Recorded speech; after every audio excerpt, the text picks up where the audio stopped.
Des pêcheurs de partout dans le monde viennent y pêcher dans la rivière Moisy, malgré un afflux de touristes américains qui complique l'accès au fleuve.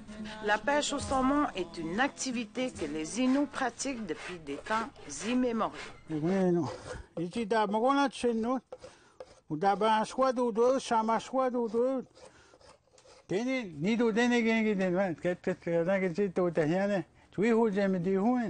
Pendant le jour, la Meshtahibou est un joyau de la pêche au saumon. Et sous l'ombre de la nuit, c'est l'endroit idéal pour une pratique ancestrale, la pêche au harpon. Un site important dans la relation des Inuits avec le saumon est situé à environ 28 000 en partant de l'embouchure de la rivière Moisy. La rivière Nipissing, qui veut dire « petit ruisseau ». Récemment obtenu par le Conseil de Uashat-Makmaliutenam en 2019 et anciennement détenu par des non-autochtones. Maintenant, les Inuits sont propriétaires. Mais pour ce guide au camp Nipissing, tout commence par la préparation des outils. Et ensuite, un rituel important, boire du thé accompagné d'un saumon fumé et de bannick. Jean-Guy Mackenzie était entouré de jeunes lorsqu'il a fait la démonstration de la pêche au saumon à APTN. Un addon, puisque le camp Nipissing reçoit les membres de Uashat-Makmaliutenam durant tout l'été. Mackenzie était heureux de ce hasard de pouvoir montrer la pêche au harpon de nuit aux jeunes. Peut-être pas tel que faisaient ses ancêtres, mais cela a été transmis. Les jeunes étaient très intéressés, même s'ils ne sont pas totalement au courant des enjeux autour de la pêche au saumon, comme par exemple le déclin du saumon dans la rivière Moisy. Sûrement, je sais pas. J'ai jamais entendu. Là. Mais il y a une explication. Il y a pas loin de 60 ans que cette pêche au saumon n'avait pas été pratiquée sur ce site, parce que les Inuits n'avaient pas le droit. Donc, les Inuits pêchaient à Nipissing en se cachant. C'est une expérience qu'ils ont répétée cette nuit en la présence d'APTN. Hey, la lune rouge, la pêche commence. Ça commence par une lumière. La lumière qui brûle. Ici? Non, ça brûle, ça brûle. Même un peu trop de lumière. Peu à peu, ils improvisent pour mettre à jour leurs pratiques traditionnelles. Selon Mackenzie, cette torche était pour que le pêcheur voie sa proie dans les profondeurs de l'eau.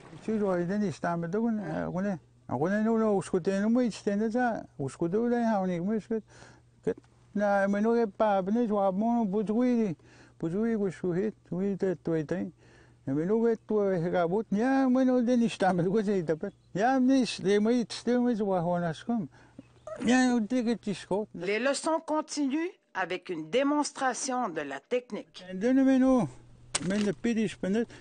Pendant son enfance, Mackenzie a appris qu'il faut viser la tête, car il sent le harpon quand il pénètre dans l'eau. Si on vise son corps, tu risques de le perdre en le piquant dans la queue.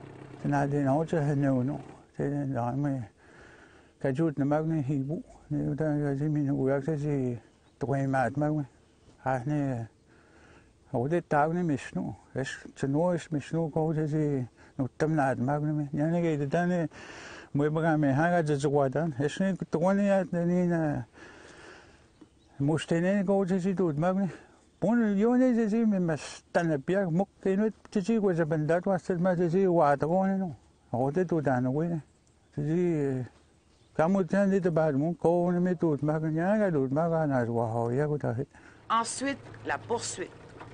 Mackenzie longe les berges à la recherche de sa proie pour plusieurs endroits dans la Nipissing.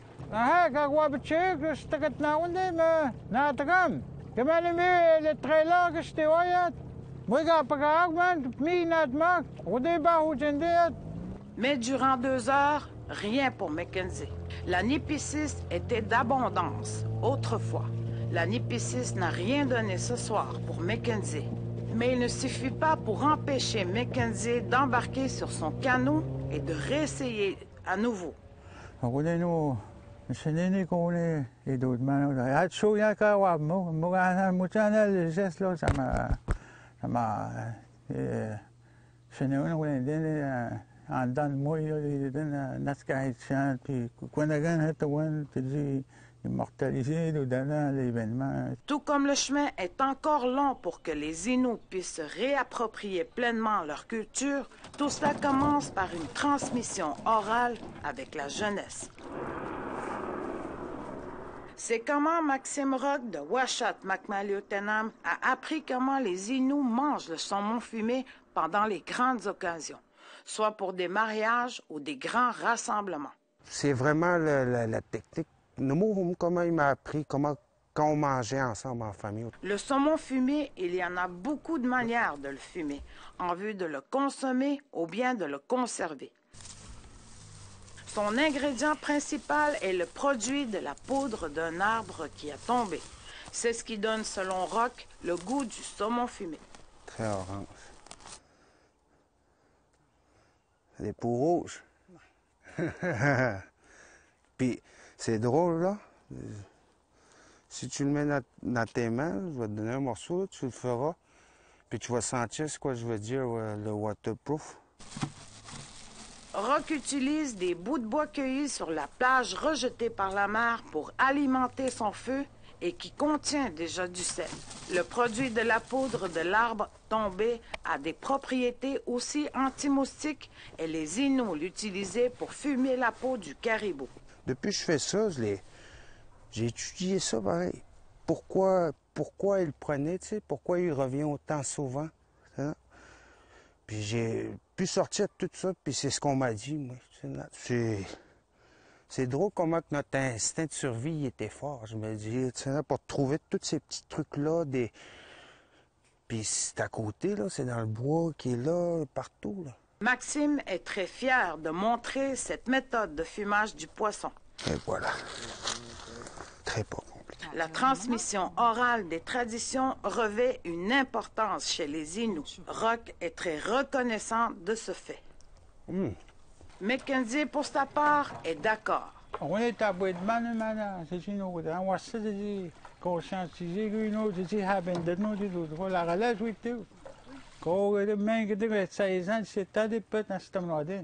Mais 5 ans, 6 ans, c'est un des petits.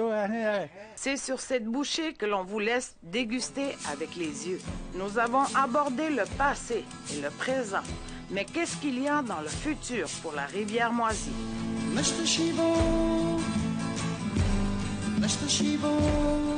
Pour la dernière partie de notre série sur la rivière Moisie, nous aborderons l'avenir de la Meshtehibou, la Grande Rivière. Sylvie Ambroise, Nouvelle Nationale d'APTN, Maliotenam.